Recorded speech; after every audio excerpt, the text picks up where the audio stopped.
What's up everyone, and welcome back to the channel. It's me here, coming to you from beautiful Rome. Today we're going to be doing the ultimate Rome travel guide. Everything you need to know before visiting this beautiful city. So let's get right into it. First things first, let's show some scenic clips of Rome and some of the main things that you will see when you come visit. This is the Colosseum, the Roman Forum, Trevi Fountain, Spanish Steps, Pantheon, and Piazza Navona. Now let's switch gears to where you should stay when visiting Rome. The three main areas are going to be Trastevere, Monte, and around the Pantheon area. Here you can see some cute guest houses and hotels. If you want to stay in a cute, quaint, walkable area, make sure to book your hotel or B&B in these areas. As you can see, there's also a ton of restaurants, bars, and shops throughout the city. And no matter what neighborhood you're staying in, you'll have easy access to public transportation to get around the city. Next up, let's talk about how to get around Rome. First off, you can take the metro. There are only 2 lines, but they go to all the major sites like the Vatican and Colosseum. You can buy your ticket right here at the machine. It takes a Metro card, but you don't actually need to top up or put money on the card. You just put it in, push the button, take your ticket, and you're good to go. There are also tons of buses throughout Rome. They have a hop-on, hop-off bus, but honestly, taking the bus is the best way to get around the city. All the locals do it. There's also tons of taxis around the train stations, airports, and popular sites. And if you want to drive around Rome, make sure you bring your international driver's permit and be prepared for a lot of traffic and one-way streets. But honestly, the best way to get around Rome is by foot. Like I said earlier, the city is very walkable, and you're going to want to explore all the little alleyways and side streets. That's what makes Rome so magical. Oh, and one last thing about getting around Rome, make sure you download the Google Maps app because the city can be very confusing to navigate, especially if you're trying to find a hotel or be in one of the many piazza. Now let's show some more scenic views of Rome, including a view from above the city. Here you can see some of the main sites like the Colosseum, Roman Forum, and Palatine Hill. Let's jump back in time to ancient Rome. This is the Roman Forum and Palatine Hill.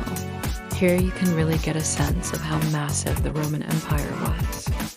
I mean, look at the size of this amphitheater. Next, let's head over to the Pantheon, which is a former Roman temple that's now a church. This is one of my favorite places in Rome, and if you come visit, make sure you stop by. It's free to enter and it's breathtaking on the inside. No photos allowed though. Right across from the Pantheon is Piazza Navona, a beautiful square with 4 beautiful fountains. This is another great place to grab a gelato and sit outside at one of the cafes. And while you're in the area, make sure you check out Campo de Fiori, one of the oldest markets in Rome.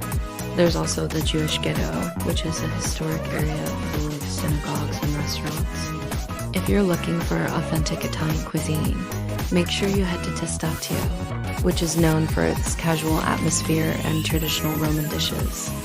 Another must-see attraction in Rome is the Trevi Fountain. Legend has it that if you throw a coin in the fountain, you'll ensure your return to Rome. Now, this place gets super crowded, so try to avoid it during peak hours. But if you do come during peak hours, make sure you check out the nearby Pantheon and Largo de Tor Argentina, an ancient Roman square that was once home to 4 temples. There's also the Spanish Steps, which are a series of 135 steps that connect the Spanish embassy with the Trinidad de Monte Church. And finally, let's head to the Vatican City, which is the smallest country in the world. Inside the Vatican, you can see St. Peter's Square, the largest church in the world, and the Vatican Museums, which house some of the most famous works of art in the world, including the Sistine Chapel, which was painted by Michelangelo. The entire Vatican can get pretty crowded, so I recommend skipping the museums and heading straight to St. Peter's Square and Basilica. Alright, now let's talk about the best time of year to visit Rome. Rome is beautiful year-round, but the best times to visit are going to be from April to May and September to October. These are shoulder seasons, meaning it's right before or after peak tourist season. This means that the weather will still be warm and sunny, but there will be fewer crowds and cheaper prices on flights and hotels. Summer in Rome can get pretty hot, and there's also the risk of wildfires. Winter in Rome can be cold and rainy, but if you don't mind the weather, you can still have a great time exploring the city's many churches and museums. Spring and fall are definitely the best times to visit Rome. The weather is mild and the city is in full bloom. Plus, there's always something to do in Rome. In the spring, there's the Easter celebrations. And in the fall, there's the annual Festa di Roma, a celebration of the city's history and culture. And now we're going to finish off with some classic shots of Rome, including the Trevi Fountain, Pantheon, Spanish Steps, Piazza Navona, Colosseum, Roman Forum, and Palatine Hill. We allow also pan across some of the rooftops and end with a shot of the entire Rome skyline at sunset. Visiting Rome is truly a once-in-a-lifetime experience. This city has so much history and culture and is full of friendly people and amazing food. I hope you enjoyed this quick glimpse of what to expect when visiting Rome. If you are planning a trip to Rome, make sure you stay tuned for more travel tips and hacks.